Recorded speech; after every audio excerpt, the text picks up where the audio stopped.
सगळे सगळे सावध आहेत, तुम्ही बरे आहात ना सगळे? आपण एकदा हनुमंताला आनंद देण्यासाठी प्रभू रामचंद्राचा आपण भजन करणार आहोत. सगळे सावध राहा. वर हात करायचे सगळ्यांनी. श्रीराम जय राम जय जय राम. श्रीराम जय राम जय जय राम. श्रीराम जय राम जय जय राम. श्रीराम जय राम जय जय राम. श्रीराम जय राम जय जय राम. श्रीराम जय राम जय जय राम. श्रीराम जय राम जय जय राम. श्रीराम जय राम जय जय राम. जय श्रीराम. खूप सुंदर, खूप सुंदर, खूप सुंदर. सर्वांना रामकृष्णारी जय श्रीराम. आपण हनुमंताचा बीज मंत्र, हनुमंताचा शक्तिशाली मंत्र, ज्या मंत्रामध्ये हनुमंतराया त्यांच्या धर्म कार्याने आणि सृष्टीची रचना करण्यासाठी, पालन पोषण करण्यासाठी, आपल्या सगळ्यांना ऊर्जाने प्रेरणा देण्यासाठी त्या मंत्रामध्ये प्रत्यक्षात आहेत. माझ्या बरोबर हनुमंतराचे जे गुण गायलेले आहेत त्या मंत्रामध्ये, हनुमंतराच्या ज्या शक्तीचा मंत्र आहे आपल्याला आपल्या ऊर्जा देणारा, तर आपल्याला सगळ्यांना बोलायचा. Okay, ready? ओम मनोजवं मारुतितुल्य वेगम जितेंद्रियं बुद्धिमतां वरिष्ठं वातात्मजं वानरयूथमुख्यं श्रीरामदूतं शरणं प्रपदे. ओम सर्वमंगलमांगल्ये शिवे सर्वार्थसाधिके शरण्ये त्र्यंबके गौरी नारायणी नमस्तुते. ओम सर्वे भवन्तु सुखिनः, सर्वे सन्तु निरामया, सर्वे भद्राणि पश्यन्तु, मा कश्चित् दुःखभाग् भवेत्. ओम शांती शांती शांती.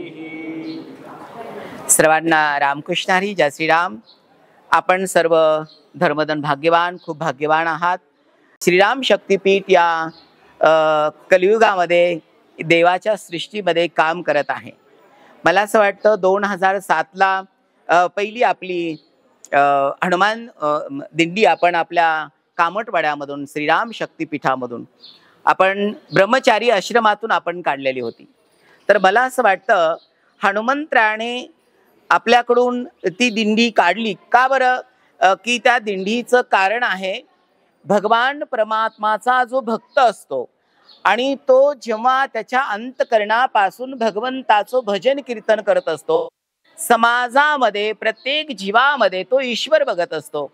त्याच्या अंतरंगामध्ये प्रेम आणि करुणा उत्पन्न होते आणि सर्व सृष्टीमध्ये चराचर असा तो ब्रह्मचैतन्य, तो भगवान परमात्मा, तो दीनदयाळ प्रत्येकाच्या हृदयामध्ये त्या महात्म्याला जाणवत असतो. आणि मग तो महात्मा हनुमंताला, भगवान परमात्माला वेदांमध्ये वर्णन आहे, आशुतोष भगवंताचं वर्णन आहे. कारण पूर्ण वेदांनी भगवान त्र्यंबक राजाला आशुतोष भगवान म्हटलेला आहे. कारण की ओमकार हा वेदांचा बीज मंत्र आहे. कारण ओमकारामधूनच हे सर्व नाद, जे आनंद देणारे नाद आहेत, कोणी त्याला निनाद म्हटलं, कोणी ब्रह्मनाद म्हटलं, कोणी बिंदुनाद म्हटलं, अनंत प्रकारचे, कोणी अनाहत नाद म्हटलं, अनंत प्रकारचे जे नाद आहेत हे भगवान परमात्माचे स्वरूप आहेत आणि त्यांचा जन्मच ओमकारामधून झालेला आहे. कारण ओमकार मंत्र शिव पार्वतीचा तो एक रूप मंत्र आहे. कारण त्याच्यामध्ये पार्वती ही वेलांटी, ओमवरची जी वेलांटी आहे ना, आपण टिंब देतात ना, ते माता पार्वतीचं स्थान आहे. कारण की हा बीज मंत्र पूर्ण विश्वाला, हो, तो जन्मालाही घालतोय, पालन पोषणही करतोय आणि या सृष्टीचा संहारही करतोय. तुम्ही म्हणाल का हो गुरुदेवा, संहार म्हणजे काय? तर ह्या पृथ्वीचं जे परिवर्तन आहे, या सृष्टीचा जो नियम आहे, जन्माला येणं, कर्म करणं आणि परत आपापल्या जिथून आला त्या धामाला जाणं, हे भगवान परमात्मा ओमकार हे नियोजन करत असतो. आणि तोच ओमकार ज्या वेळेस वाल्मिकी ऋषींनी रामाच्या जन्माच्या अगोदर 60,000 वर्षापूर्वी आपल्या या पृथ्वीला आनंद देणारा, या पृथ्वीला सांभाळणारा, या पृथ्वीचा माता पिता जो राम आहे, त्या रामायणाची वाल्मिकीने रचना केली. आणि हे वाल्मिकीचं रामायण श्रवण करण्यासाठी, त्या रामाची सेवा करण्यासाठी भगवान ओमकार म्हणजे कोण? आपले शिव शंभू भोलेनाथ 11वा रुद्र म्हणून हनुमंतराच्या रूपामध्ये आपल्या सगळ्या सृष्टीच्या सेवेसाठी आले, राम सेवेसाठी आले. रामायणामध्ये सर्व इंद्र चंद्र वरुण अनेक प्रकारच्या देवदेवता आहेत. आणि भगवान भोलेनाथाला असं वाटलं की मीच का बरं वंचित राहू? सगळे राम भगवंताच्या सेवेसाठी येत आहेत या सृष्टीमध्ये, आणि मी का वंचित राहू? भगवान परमात्मा आणि हनुमंतराने 11वा रुद्र म्हणून अंजनी मातेच्या पोटी, आपण जिथे बसलात नाही, हनुमंतराची जन्मभूमी, एकदा जोरात टाळ्या व्हायला पाहिजे. जय श्रीराम.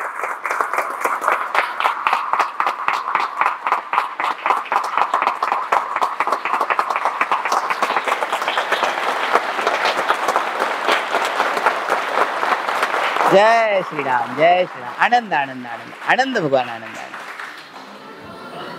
तुमच्या माध्यमातून जेवढेही या सृष्टीमध्ये, या तिन्ही लोकांमध्ये, पाताल, स्वर्ग आणि मृत्यूलोक, तिन्ही देवतांनी टाळ्या वाजवलेल्या आहेत.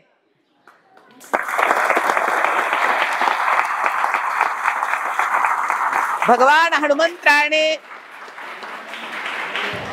हनुमंतराने ज्या वेळेस रामाची सेवा करण्यासाठी, त्या मंगलधामाचं चिंतन करण्यासाठी भक्त कसा असला पाहिजे, हनुमंतराव आपल्या सगळ्यांना ऊर्जा देत आहे. कारण हा श्रावण आहे. श्रावणाचा अर्थ आहे श्रवण करणं. नवविधा भक्तीमध्ये पहिली श्रवण भक्ती आहे. जेव्हा तुम्ही श्रवण कराल तर ज्ञानी व्हाल, वैराग्यवान, महात्मा व्हाल, एक वक्ता व्हाल आणि या समाजाचं जगाचं प्रबोधन कराल. तो श्रावण महिना आहे. याच्यामध्ये ना कथा वाचल्या जातात, भगवंताचा महिमा गायला जातो, भगवंताच्या लीलेचं वर्णन केला जातो, भक्तांचा महिमा गायला जातो, भक्तांचा महिमा ऐकला जातो. हे श्रावण आहे. आणि श्रावणामध्ये सगळ्या देव देवताचे द्वार उघडे आहेत भक्तांसाठी. हा महिना अतिशय महत्वाचा आहे. भगवान रामाची सेवा करण्यासाठी हनुमंतराने माता अंजनीच्या पोटी जन्म घेतला. आणि फक्त जन्मच घेतला नाहीये, तर हनुमंतरायात चिरंजीव झाले, आजर आणि अमर झाले. आपला जन्म म्हणजे कसा? आपला जन्म म्हणजे जन्माला यायचं, भगवंताची भक्ती करायची, संसार करायचा, पैसे, घर, दार, मान, सन्मान सगळ्या गोष्टी करायच्या आणि परत मरून जायचं. माणसाचा जन्म कसा आहे? माणसाचा जन्म सुख भोगण्यासाठी माणसानं केलेला आहे. पण बघा, माणसामध्येच ना साधू संत ऋषी मुनी अतिशय वेगळे आहेत. हो, तुम्हाला दिसायला ते माणसासारखे दिसतात, दिसायला तुमच्या रंगारूपासारखे दिसतात, दिसायला तुमच्यासारखे दिसतात. जेवण करताना, निद्रा घेताना, बोलताना, सगळ्या गोष्टी, सगळ्या क्रिया करताना, मोमेंट करताना आपल्याला अरे बापरे, हे पण माणूसच आहेत. पण लक्ष असू द्या, तुमच्या चित्तामध्ये आणि साधू संतांच्या चित्तामध्ये जमीन अस्मानचा फरक आहे. तुमच्या चित्तामध्ये संसार आहे आणि साधू संतांच्या चित्तामध्ये तो भगवंत आहे. फरक आहे ना? फरक आहे. तुम्हाला लवकर राग येतो, साधू संतांना राग येत नाही. बघा, तुम्ही तुमची जर वावा केली तर तुमची उंची वाढते, लांबी रुंदी वाढते, बरोबर आहे ना? किंवा जर वावा केल्याच्या नंतर आणि जर निंदा केली, कोणी जर रागाने बोलला, अधिकाऱ्याने सांगितलं की तेवढ्याच स्पीडनं ती कमी पण होते. संत तसे नाहीये. संत मुळात ज्ञानी आहेत, मुळात वैराग्यवान आहेत, मुळात श्रीमंत आहेत आणि मुळात त्यांचं हृदय पूर्ण डेडिकेटेड, समर्पित भगवान परमात्माला आहे. त्यांचं हृदय म्हणजे प्रत्यक्षात भगवंतच. हो, साधू संतांचं हे चैतन्य सगुण रूप म्हणजे प्रत्यक्षात भगवंतच. कारण ओमकाराचं जे स्वरूप सगुण साकार सांगितलंय, आकार, उकार, मकार, सगुण, निर्गुण अनेक प्रकारचे भगवंताचे स्वरूप सांगितलेले आहेत. पण सगुण साकार जर रूप भगवंताचं बघायचं असेल ना, तर 24 तास कंटिन्यू साधू संतांच्या गुरुवर्यांच्या सान्निध्यात राहिलं पाहिजे. साधू संतांच्या सानिध्यात राहिलं की भगवंताच्या सगुण साकार रूपाचं आपल्याला दर्शन मिळतं. आणि जेव्हा आपण साधना करतात त्यावेळेस आपल्याला तो निर्वी निराकार सच्चिदानंद स्वरूप परब्रह्म तो भगवंत अतिशय व्यापक आहे. गुरुदेव नेहमी सांगतात त्याची व्यापकता, त्याचे रूप कसे जाणायचे? The infinite in existent variety reservoir of all energies. हो, अनंत त्याच्या शाखा आहेत, अनंत त्याचे रूप आहेत आणि तो एक शक्तीचं भंडार आहे. भगवंत शक्तिशाली आहे, शक्तिमान आहे, म्हणून तर ह्या सृष्टीचा बहार तो सहन करतो. भगवान शक्तिशाली आहे म्हणून सृष्टीचा बहार तो सहन करतो. आपल्या घरामध्ये मोठा माणूस असतो, आपण त्याला दादा म्हणतात, बरोबर आहे ना? आणि सगळ्यात लहान असतो, आपण त्याला बारक्या म्हणतात. आता दादा बहार सांभाळेल का बारका बहार सांभाळेल? सांगा बरं. की घराचं वजन, बरोबर आहे का नाही? घरामध्ये सगळ्या लोकांच्या मनोकामना पूर्ण करणारा, समजून घेणारा, दया करणारा, प्रेम करणारा, त्यांना सांभाळून घेणारा तो दादा असतो. तसा आपले हनुमान दादा आहेत आपले. हो, सृष्टीमध्ये असा एकमेव आपला दादा कोण आहे? आपल्या हनुमंतरायात. आणि सर्वात महत्वाची गोष्ट आहे, जेव्हा राम सेवेसाठी भगवान परमात्मा आले तेव्हा माता पार्वतीने सांगितलं, अहो भगवान भोलेनाथ, राम तुमच्या हृदयात आहे. ही काशी राम नामाने पूर्ण पुण्यदायी झालेली आहे.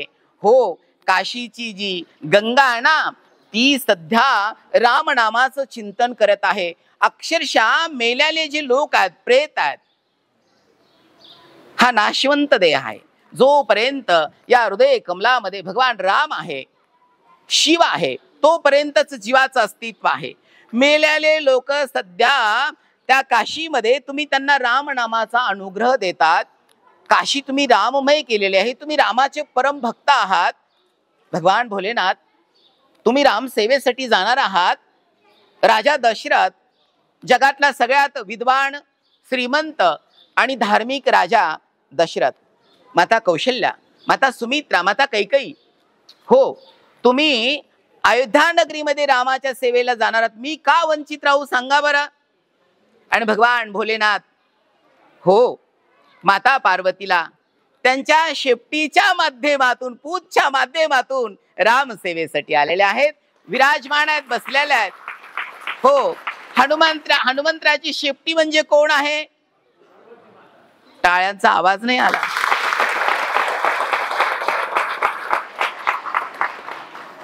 हनुमंतराच्या गळ्यामध्ये रुद्राक्ष, शिव अवतार 11 रुद्र, हृदय कमलामध्ये राम, सदा सर्वदा ती वाणी राम नामाचं कीर्तन करत आहे. सदा सर्वदा त्यांचे जे श्रवण शक्ती कान आहेत ते राम कथा श्रवण करत आहेत. मुखाने राम बोलत आहेत, कानाने श्रवण करत आहेत आणि त्यांच्या दिव्य दृष्टीने, हो, तो चैतन्य व्यापक राम बघून सृष्टीची भगवान सेवा करत आहेत. हनुमंतराय हे दीनदयाळ आहेत. हनुमंतरायाने ही ऊर्जा दिलेली आहे. आणि ज्यावेळेस हनुमंतराया अयोध्या नगरीमध्ये जेव्हा राम जन्माला आले तर सृष्टीमध्ये अतिशय रामाचं स्वागत चाललेलं होतं. ऋषी मणी, विद्वान पंडित, गुफेतले साधू संत, नागा साधू सगळे रामाच्या स्वागतासाठी अयोध्या नगरीमध्ये आले. भगवान विश्वनाथ रामाला बघण्यासाठी मदारीचं रूप धारण केलं. हनुमंतराला वानर म्हणून एक जवळ घेतलं आणि प्रत्यक्षात त्या सगुण स्वरूप बाळ रूप रामाला अयोध्या नगरीमध्ये हनुमंतराय बघायला गेले. हनुमंतरायाची तशी सेवा कुठून आहे रामायणामध्ये? मी इथे बसलो ना, ही अंजनी नगरी आहे आणि अंजनी नगरीच्या बाजूला किष्किंधा नगरी आहे. अंजनी नगरीच्या पाठीमाग भीलमाळ म्हणून आहे, जिथे माता शबरीने जोपर्यंत सगुण रूपामध्ये राम येत नाहीये, मातंग ऋषीची गुरुची वाणी सिद्ध करण्यासाठी त्या शबरीने वाट बघितली. कित्येक वर्ष माता शबरीने रामनामाचं चिंतन केलं. भक्तासाठी भगवंत सगुण रूप साकार कसा होतो, प्रत्यक्षात कसा दिसतो, त्याच्यासाठी भगवंत बघण्यासाठी ज्ञानचक्षु लागतात. ही हाडामासाची दृष्टी दूषित दोषी आहे. ही हाडामासाचं शरीर आहे ना, कानानं निंदा ऐकतं, तोंडानं निंदा करतं. याने भगवंत दिसेल का तुम्हाला? नाही दिसणार. कशाने भगवंत दिसेल सांगा? सद्गुरूची कृपा म्हणजे ते सूक्ष्म, ज्ञान चक्षु, गुरुची कृपा. गुरुच्या कृपेनच ती ज्ञान दृष्टी आपल्याला प्राप्त होत असते. आणि नंतर भगवान परमात्मा जसं आपल्या धर्मगीतेमध्ये भगवान श्रीकृष्णाने अर्जुनाच्या समोर तो विराट रूप धारण केलं आणि अर्जुनाला दर्शन दिलं. पण अर्जुनाला मी उभाच कुठे आहे हे माहित नव्हतं. भगवान परमात्माचे अनंत रूप पाहिले आणि अर्जुन भगवान परमात्माला म्हणत होता, अहो देवा, मी उभा कुठे आहे हे मला कळत नाही. देवा, तुम्ही कोण आहात हेही कळत नाही. कारण की तुम्ही पर चतुर्भुज रूप धारण करा, म्हणजे मी तुम्हाला समजू शकेल, जाणू शकेल.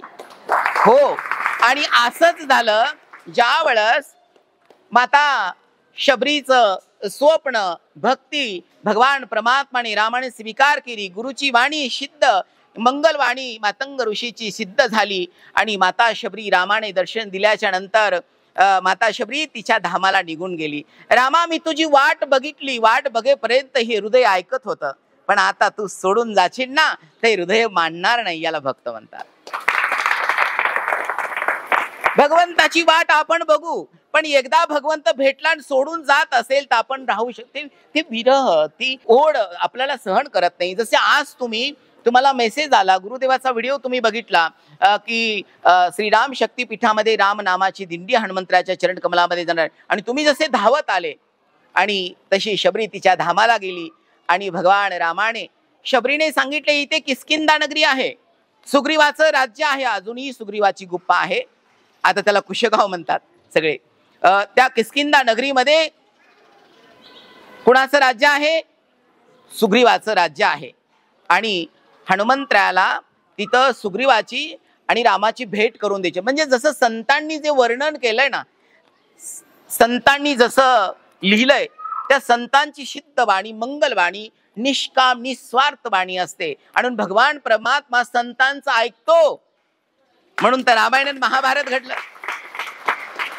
आणि वाल्मिक ऋषीची सिद्ध वाणी भगवंताला सिद्ध करण्यासाठी मंगलवाणी भगवान परमात्मा हनुमंतरायाची भेट. तिथे ना किष्किंधा नगरीला खाली एक कुशेगावला ना एक पंप सरोवर आहे. तिथे आता जल अजूनही 24 तास तिथे पाणी असतो. तिथे पंप सरोवर आहे आणि तिथे हनुमंतराया एका साधूचं रूप धारण करून भगवान परमात्माला रामाला भेटतात.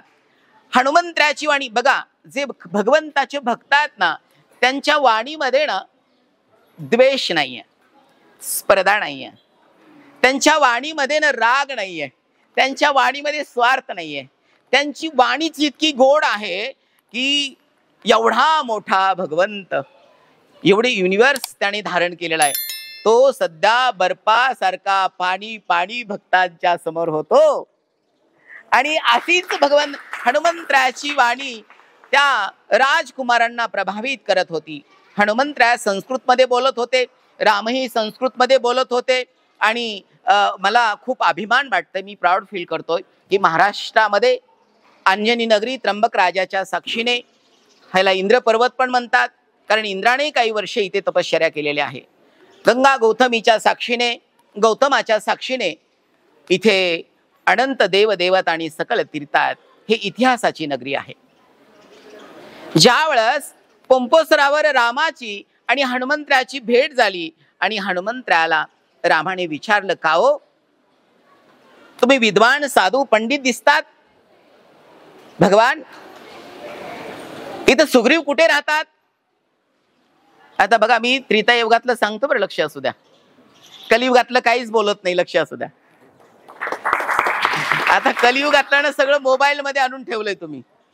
मी त्रेतायुगातलं सांगतोय. त्रेतायुगामध्ये भगवान राम हनुमंतरायाला, भगवान राम लक्ष्मण हनुमंतरायाला विचारतात, सुग्रीवाची नगरी कुठं आहे, सुग्रीव कुठं आहे?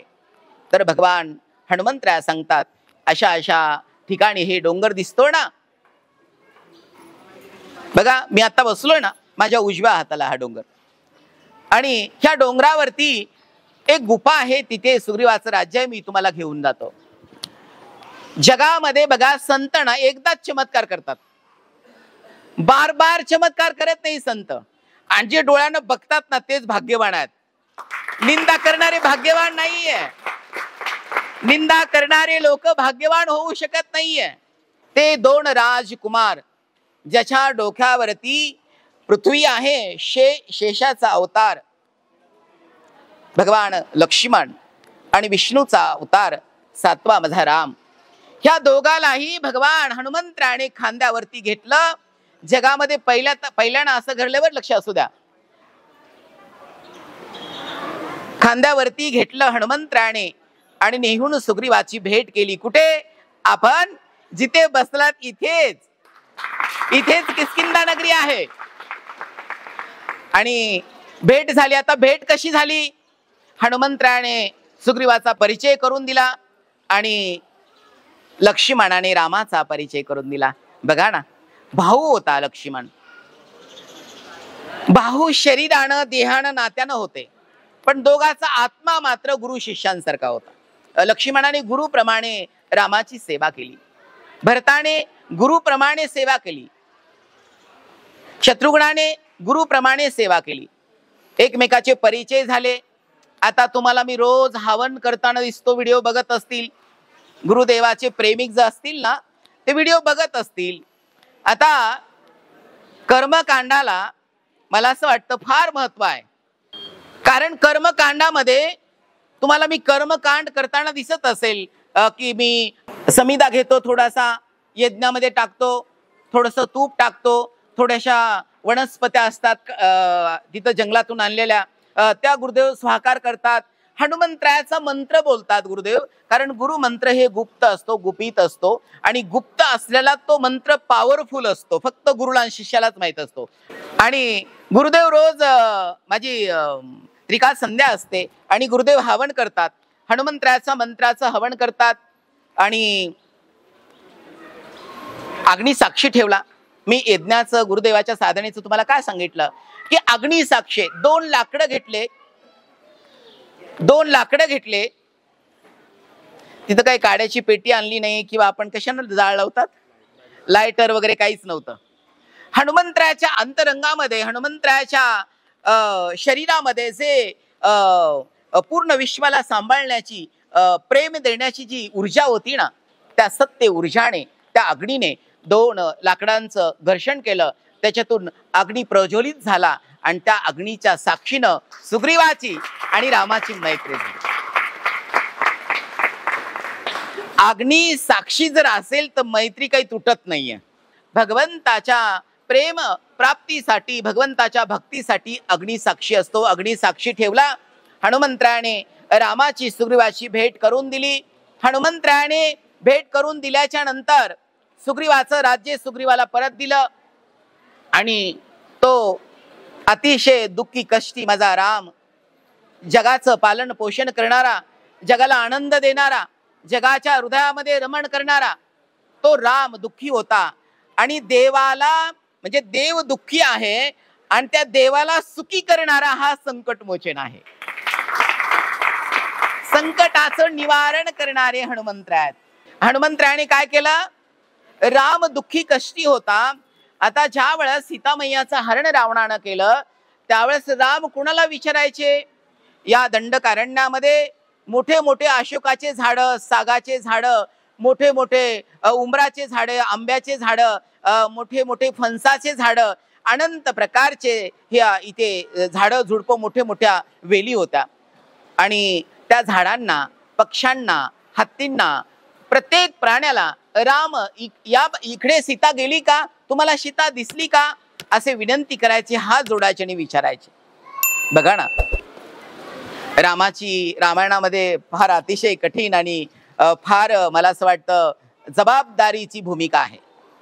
रामाने, वाल्मिक ऋषीने जसं रामायण रचलं, रामायणाचा प्रत्येक श्लोक तो सत्य करायचा होता, प्रत्येक ते वाक्य रामाला पूर्ण करायचं होतं. आणि त्या रामाचं दुःख दूर करण्यासाठी भगवान संकट मोचन, आतापर्यंत आपण ऐकलेलं आहे, देव आपलं दुःख दूर करतो. आपण सगळे माणसं आहात, पण देवच देवाचं दुःख दूर करतो. हे हनुमंत आणि राम आहेत. आणि सगळे वानर, आज मला खूप महत्वाचं वाटतंय जे मी बोलतोय. छोटासा प्रसंग प्रभूसाठी सांगतोय मी, कारण माझ्या देवाला खूप आनंद होईल. आणि रामायणाचा प्रसंग आला की त्याला यावाच लागतं हनुमंतराला, बरोबर आहे ना. कारण बघा ना, कोणाला कशा पद्धतीने यावं लागतं लक्ष असू द्या. आणि भगवान रामाची सेवा करण्यासाठी सगळी वानर सेना हनुमंतराने, सैनेचा अध्यक्ष असा असला पाहिजे, गुरुसेवक असा असला पाहिजे. चाहे जगाने तुमच्या किती परीक्षा घेऊ, जगाने किती तुम्हाला आमेश दाखव, जगाने काही काही तुम्हाला सांगो फायदे तोटे, आपल्या गुरुप्रती आणि जे आपलं सैन्य आहे ना त्या सैन्याप्रती एकनिष्ठ आणि प्रेम असलं पाहिजे. हो. आणि हनुमंतराने सगळी वानर सेना जमा केली. त्याच्यामध्ये नल आहे, नील आहे, जाबवंत आहेत, आपले हनुमंत आहेत, त्याच्यामध्ये अंगद आहे आणि वेगवेगळ्या प्रकारची सगळी वानर सेना, विद्वान, प्रचंड राष्ट्रप्रेमी, देशप्रेमी, देशावरती या मायभूमीवरती प्रेम करणारे तेव्हाचे विद्वान, तेव्हाचे शक्तिशाली शूरवीर सर्व त्या हनुमंतराच्या सैन्यामध्ये होते. सर्व वानर सज्ज झाले आणि जगातला सगळ्यात मोठा चमत्कार मी तुमच्या समोर सांगतोय. एवढा मोठा समुद्र, एवढा मोठा महासागर त्या बाल ब्रह्मचारीने, हो तेव्हाच्या त्रेतायुगातली गोष्ट सांगतोय, उड्डाण केली. रावणाची लंका शोधली, रावण शोधला, रावण आपल्या प्रभूंच्या समोर आणून दिला आणि प्रभूच्या हाताने रावणाचा वध सध्या झाला. परत विभीषणाला त्याच्या राज्यावरती बसवलं. रामाची सीता ती आदिमाया शक्ती रामाला परत दिली.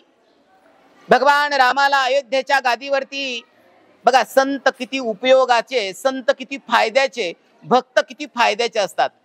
म्हणजे हनुमंतराने देवाचंही काम केलं, भक्ताचंही काम केलं, शिष्याचंही काम केलं, एक मानवतेचंही काम केलं. आणि हनुमंतरासारखी भक्ती जगामध्ये तुम्हाला हनुमंतरा एवढा, म्हणजे आतापर्यंत सगळ्यांनी भक्ती केली, भगवंत प्रगट झाला, समोर आला, सगळे चमत्कार साक्षात्कार झाले, सगळ्या गोष्टी झाल्या, पण देव आतापर्यंत छाती फाडून हनुमंतरासारखा कोणी दाखवला नाही.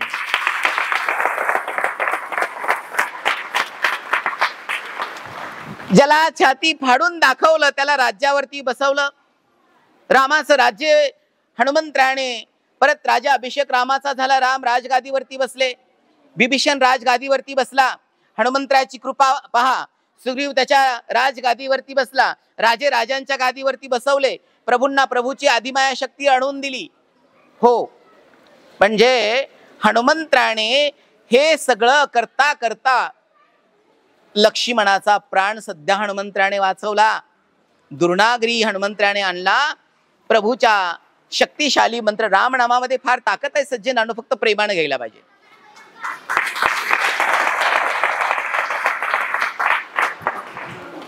भगवान राम अयोध्यामध्ये गेले. हनुमंतराचं परिश्रम पहा, मी धावपळीमध्ये आपल्या सगळ्यांना सांगतोय. आणि ज्याने रामाची सीता, लक्ष असू द्या, संत कशा असतात, संत ना माणसं जोडतात, प्रेमाचे धागे ते बांधतात, बरं का, तोडत नाहीये, बरोबर आहे ना. हनुमंतराने कित्येक लोकांचे संसार बसवले, कित्येक लोकांना जीवन दान दिलं, प्रभू रामाची सेवा केली. आणि हनुमंतराने पूर्ण रामायणामध्ये हनुमंतराची जी भूमिका आहे ना, लक्ष असू द्या, जो जास्त सेवा करतो ना, लोक त्याची वावा करतात, नमस्कार करतात, सगळ्या गोष्टी करतात, पण ऐन वेळेला टायमावरती त्याचा जो प्रभाव आहे, त्याची जी लीला आहे, त्याचं जे वर्णन आहे करायला लोक विसरतात. सृष्टीमध्ये जेवढेही भक्त होऊन गेले, प्रत्येकाला घर होतं, प्रत्येकाला संसार होता, प्रत्येकाला आश्रम होतं, प्रत्येकाला मनोकामना पूर्ण होत्या. एकमेव सृष्टीचा राम भक्त आहे की त्याला घर सध्या नाहीये. भांडेपासून तर सोडून द्या, आता घरच नाही तर बाकीच्या गोष्टी कुठे ठेवेल, बरोबर आहे ना. सगळ्यात महत्वाची गोष्ट आहे, त्याने रामाकडे कधीच काही मागितलं नाहीये.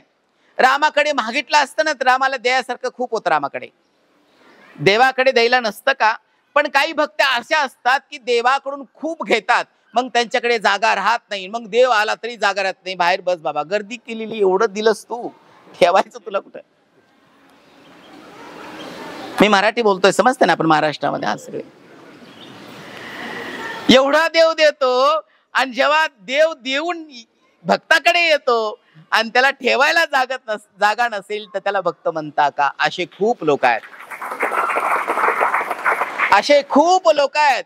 जेव्हा देवाकडून घेतात आणि देव जेव्हा आपल्या हृदय कमलामध्ये यायला राजी होतो तेव्हा त्यांच्या हृदय कमलामध्ये आशा, अपेक्षा, मान, सन्मान ह्या सगळ्या गोष्टीने चिकार त्यांचं हृदय भरलेलं असतं. गर्दी असते आणि त्या क्राऊडमध्ये प्रभूला जागा नसते त्या गर्दीमध्ये, आणि प्रभू रिटर्न जातात. पण असं झालं नाही. लक्ष असू द्या सज्जनानो, रामायणामध्ये प्रत्येकाला त्याचं त्याला गिफ्ट मिळालं, त्याचा त्याला सन्मान मिळाला. आणि ज्या वेळेस मी नेहमी सांगत असतो, ही माझी आवडती कथा आहे, कारण माझं जीवनच रामायणाशी जुडलेलं आहे. हो, रामायणामध्ये ज्या विश्वाच्या मालकानं, विश्वाच्या चालकानं, विश्वकर्त्याने, हनुमंतराने जी रामायणामध्ये जी भूमिका घेतली ना, त्या भूमिकेला अतिशय मी प्रभावित आहे. हनुमंतराची सेवा गुरुदेवानं स्वीकार केली. हे सगळं हनुमंतराने दिलं आणि हनुमंतराने एवढी सेवा प्रभूची केली. जेव्हा हनुमंतरायाला देण्यासाठी सीतामैयानं विचारलं, प्रभू हनुमंतरायाने आपली खूप सेवा केलेली आहे, हनुमंतरायाचं ऋण आपण व्यक्त करू शकत नाहीये. देव भक्तांच्या ऋणात असतो, देवाच्या ऋणात भक्त असतात, त्याला भक्त आणि देव म्हणतात. सज्जनांनो, सीतामैयाच्या लक्षात आलं नव्हतं आणि जेव्हा ती रत्नांची माळ काढून दिली, ते रत्न पूर्ण फोडे. रत्नामध्ये राम नाहीये. हो, राम कुठं आहे? राम सोन्यामध्ये नाही, राम धनामध्ये नाही, राम सन्मानामध्ये कुठेही नाहीये. मग कुठे आहे? हो, जिथे दुःखी कष्टी लोक आहेत त्यांना प्रेम देण्यासाठी राम उभा आहे. जे भक्त आहेत ना, त्यांचं सहाय्य करण्यासाठी राम उभा आहे. भक्तांना आनंद देण्यासाठी, भक्ताचे ते कौतिक स्वीकार करण्यासाठी राम उभा आहे. हो, आणि ती माळ फोडल्या गेली. मग बघा, तुम्ही म्हणाल की का हो गुरुदेवा, आपल्या कलियुगामध्ये आताच लोक निंदक लोक आहेत का? लक्ष असू द्या सज्जनानो, जिथे चूल आहे ना, जिथे लाकडं जळतात ना, तिथं पहिला धूर असतो.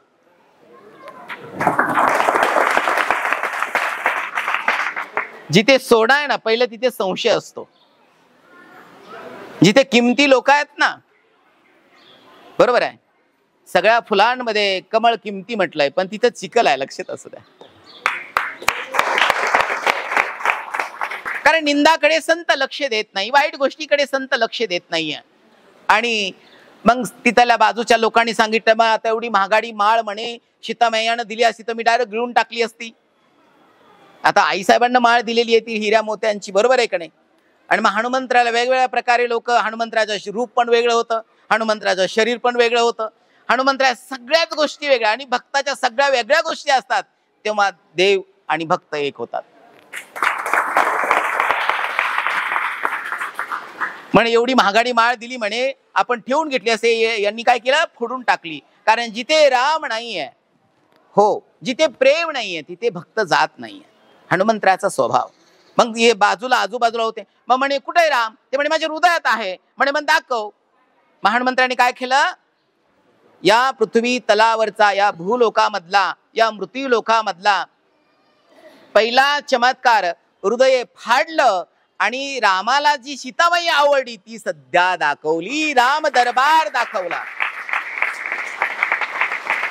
लक्ष असू द्या, याला भक्त म्हणतात. भक्त कशा असले पाहिजे? कशा असले पाहिजे? हा बाप आपल्या समोर आहे ना, एकदा जोरात टाळ्या व्हायला पाहिजे. हनुमंतरासारखेच असले पाहिजे. हो,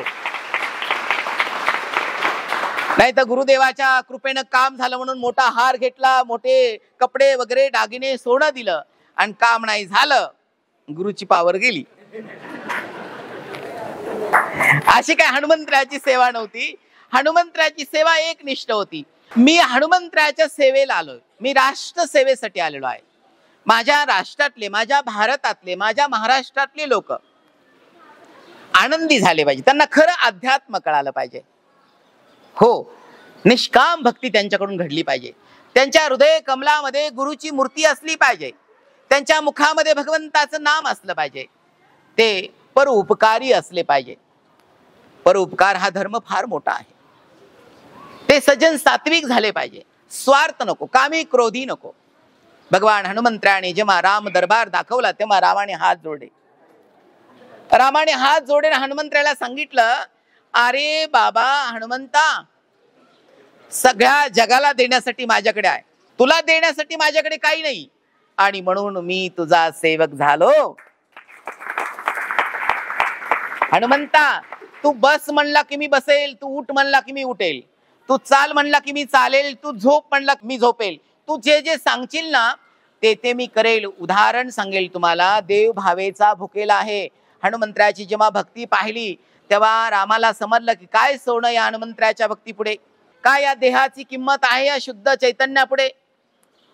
कशाची किंमत कराल सांगा तुम्ही. ज्ञानी महात्मेनं, जे ज्ञानी लोक आहेत, ज्यांच्या हृदयामध्ये कधी द्वेष आणि कुठे मला असं वाटतं किंतु परंतु नाहीये, ते ज्ञानी वैराग्यपूर्ण महात्मा आहेत.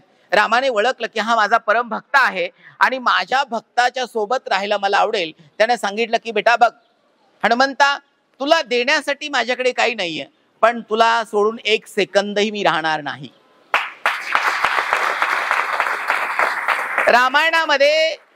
रामायणामध्ये वाल्मिकी ऋषींनी त्या ज्ञानी महात्म्याने माझं कार्य पूर्ण होणार आहे, माझं कार्य मी निजधामाला जाणार आहे, हे मला करावं लागेल, पण लक्ष असू दे, तू चिरंजीव आहेस.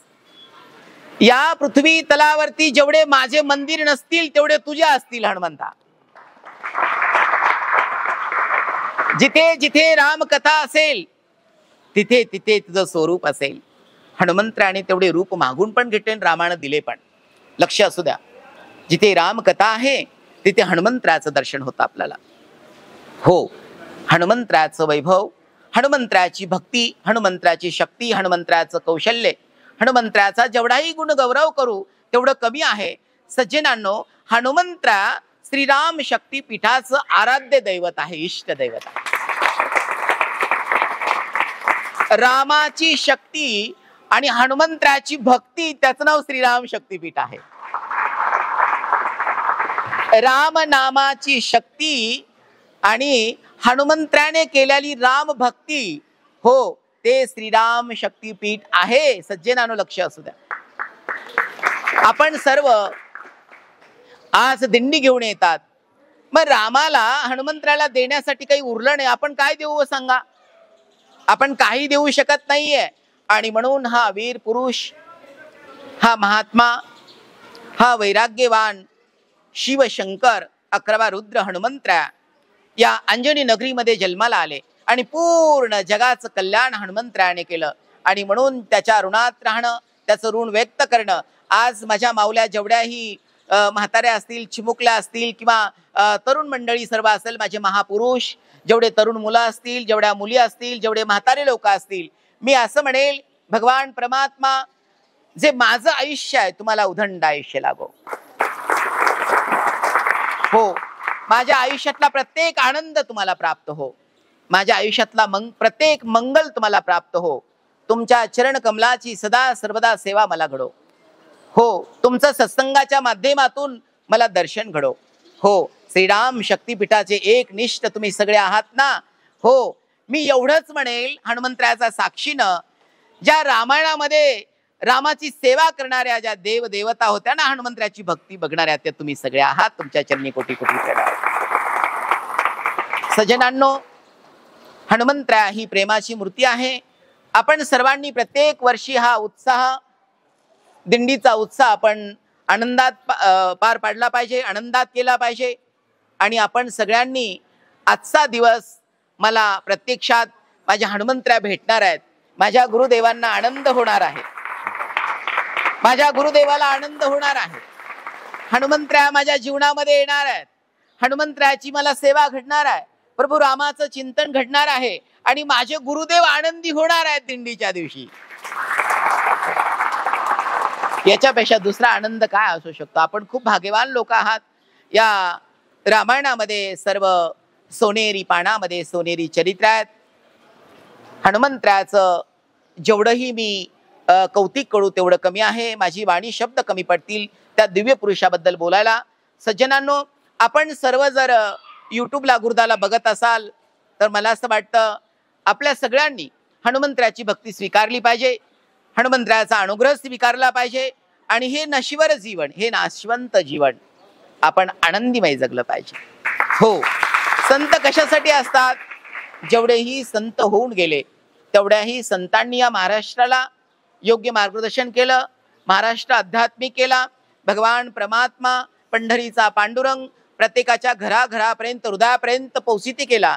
कीर्तनाच्या माध्यमातून, कथेच्या माध्यमातून, नामचिंतनाच्या माध्यमातून आणि विशेष आपला महाराष्ट्र ही साधू संतांची आणि वारकऱ्यांची जन्मभूमी पण आहे, कर्मभूमी पण आहे. कारण की पांडुरंग हे आपल्या सगळ्यांचं आराध्य दैवत आहे आणि पांडुरंगाची सेवा करता करता जगद्गुरु तुकाराम महाराज म्हणतात, भक्ती खरी कुणाला विचारावी?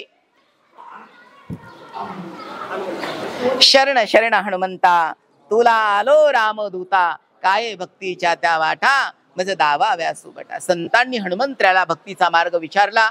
मी हनुमंतराकडे विनंती करेल, भगवान परमात्मा आपल्या सर्वांना सज्जनांना उदंड आयुष्य देव, आरोग्य चांगलं देव, तुमच्या मनोकामना पूर्ण करो आणि आज तुम्ही जे जे मागाल ना ते ते तुम्हाला प्राप्त हो. सर्वांना रामकृष्ण हरी, जय श्रीराम.